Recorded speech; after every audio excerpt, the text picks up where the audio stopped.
mahal kita, Panginoon. Kailan may di kita'y papapalit, pagkat sa piling mo'y langit. Mahal na mahal kita, Panginoon. Habang buhay, papupurihan ka. Habang buhay, maglilingkod sa'yo. Habang buhay, pag-ibig ko sa'yo'y iaalay. Mahal na mahal kita, Panginoon. Mahal na mahal kita, Panginoon. Kailan may di kita'y papapalit, pagkat sa piling mo'y langit. Mahal na mahal kita, Panginoon. Ay dalawang klase ng tao. So una, si Herodes, bakit kaya niya gustong patayin si Jesus? Dahil naiinggit siya. Dahil ang sabi ng Biblia, si Jesus daw ang ipapanganak na hari, na tunay na hari. That time, ang hari nila ay si Herodes. So nung napakinggan ni Herodes, hala, pinanganak na yung pangakong hari. Kasi si Jesus ang hari ng lahat ng hari sa buong mundo. So kung may hari UK, alam niyo ba yung bansang UK? Yung London, England. Baka hindi yan alam ng mga bata pa. Alam, nadadaanan niyo yung sa school. So hanggang ngayon may hari sila. Pati din ang Saudi, hanggang ngayon may Yung mga magulang, yung mama nila, Je Maria, nasa Saudi. Saudi. Alam ko, nasa abroad din ng mama mo. Sang bansa yung mama mo, Rowin?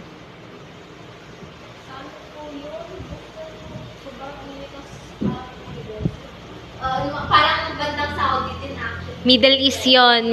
May mga hari din yon. May mga hari sila. Pero, kahit sila ay hari dito sa lupa, ang tunay nating hari ay si Jesus. Tama? Very good. Mas malakas si Jesus. May kapangyarihan si Jesus.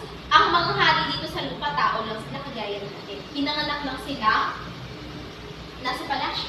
Kaya sila ng mga hari. Pero, wala silang pinaiba sa atin. Nag-aaral din sila, kumakain din sila ng bigas, umiinom din sila ng tubig. Wala silang kakaiba, wala silang pinaiba sa atin. So, yun yung hindi matanggap ni Herodes. Ayaw niya na may mas hari sa kanya. Gusto niya siya lang. So, nainggit siya. Oo. Ganyan din kasi exactly ang dahilan kung bakit meron tayong tinatawag na demonyo. Si Satanas. Tama. Tama si Ate Tama Macy. yun. Tama si Selfish. Bakit? Kasi gusto niya siya lang. Eh, ang sabi ng Diyos, walang ibang hari, kundi ang Panginoon natin. So, ayaw ni Herodes yun. Ako ang hari.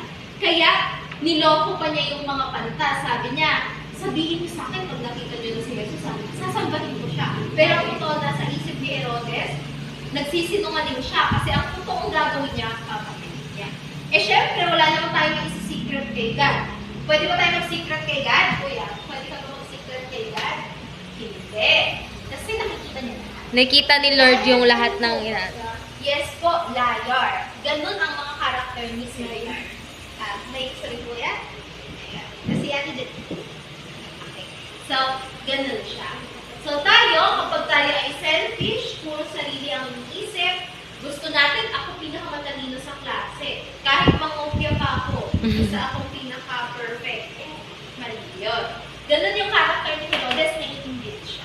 At dyan, guys, dyan yun din makikita na kapag ang isang tao naiinggit sa kapwa niya, gagawan mo ng masama. Let's say, wari, napansin nyo ba, wari, sa school, may mga kaklase kayo nag-aaway? Ano kayo madalas sila pinag-aawayan? Let's say, wari, mas maganda yung gamit or suot na damit nung isa. Gano'n. Ano madalas pinag-aaway?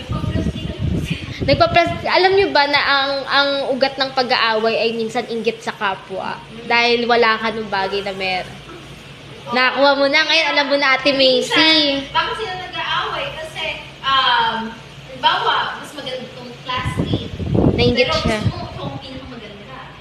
Mas gwapo yung classmate ko, pero gusto mo... At yun yung observation nyo kanina na si Herodes, gusto niyang ipapatay si Jesus dahil gusto niya siya lang ang hari. Dahil narinig niya dun sa mga pantas na may isa pang hari na bagong silang na mas higit sa kanya. Mas matalino, mas makapangyarihan. Ayaw niya no. So, pwede kayo magsulat ha? Kasi kaya kayo minuto, pwede kayo sulat to.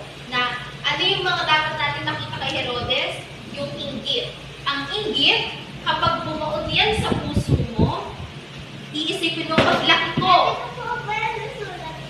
Yes? Opo, be. Kaya minsan, kasi naranasan ko din maging batang kagaya nyo. Nung bata ako, paglaki ko, magiging beauty queen din ako. Kaya artista. Ay, ballpen ang... Ballpen na gusto ni Wala Kuya. akong ballpen. Pero... Next week, Kaya next week, ballpen. tsagain mo na lang, Rowin, next week, dadala kayong ballpen. So, may mga ganun tayo. Paglaki ko, bibili din ako ng malaking bahay. Bibili ako ng kotse. So, recap tayo last week, last week, di ba? Na, saan nga tayo nililigtas ni Jesus? The 13. Saan tayo nililigtas ni Jesus? Kasalanan. Sa tayo nililigtas ni Jesus? Kasalanan. At ang inggit ay bunga ng kasalanan sa tao. So dito nyo makikita bakit sinabi sa chapter 2 ng Matthew na si Jesus yung magiging hari. Dahil kapag si Jesus yung naghahari sa buhay nyo, ang nire-resolve ni Jesus yung ating mga kasalanan. Yun ang sinusolusyonan ni Jesus. Okay lang yan, Macy. Pero tama, kasalanan na. Kaya kasalanan yung nire-resolve ni Jesus. At ang inggit ay bunga ng kasalanan. Kumbaga ba, Ano be? ang inggit, kasalanan din yan sa Diyos. Kakopya. Tama ba? Kasalanan ba yung inggit? Oo. Kasi, Na-try nyo na bang mainggit sa kapwa nyo? Sinong nakaranas na, sana masarap din ang baon ko. Okay, naranasan nyo ba, Ben, na mainggit sa kapwa nyo? Sige, Rowe, ano madalas mong kinaiinggit sa kapwa mo? Tiniki. Oh, may kasama kang kids. na kami. Okay lang, okay lang. Honey, sige, I-recap namin na konti. Ito si Genesis. Si Genesis, balak niya tumulong daw sa kids ministry before kami mag-cell. Ayun. So, i-recap ko lang bago natin ipagpatuloy para kay Kuya. So, si Jesus kasi, ang pangalan ni Jesus, ang ibig sabihin ng salitang Jesus mismo, ililigtas ang kanyang bayan Sa kasalanan. kasalanan. Ito ang pinakadahilan. Bakit dumating si Jesus? Nag-iisa ang dahilan para tayo ay hindi na malaglag